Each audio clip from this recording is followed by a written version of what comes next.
but stopped after that. It was to the tune of 10 billion shillings a year. It really helped to improve the security at that time.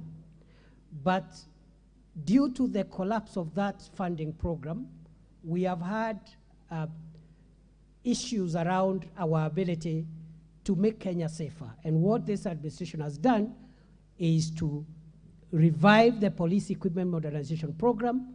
And for the next 3 years, the government of Kenya will spend 20 billion shillings to ensure that we modernize our equipment.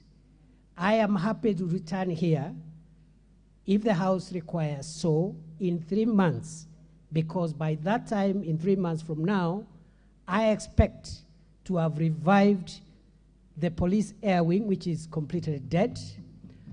I intend to have acquired at least 3 gunship helicopters for the National Police Service so that we stop depending on the military, because they also have a national duty to perform. I intend to acquire some unmanned armored vehicles, UAVs or drones, and going forward, increasingly, we are going to yield the benefits of technology-driven, intelligence-driven operations. I am happy to come back and report progress on this after a few months on the request of the House. I think, Honorable Speaker, that is it. Maybe if I've left anything, I'll be reminded, but...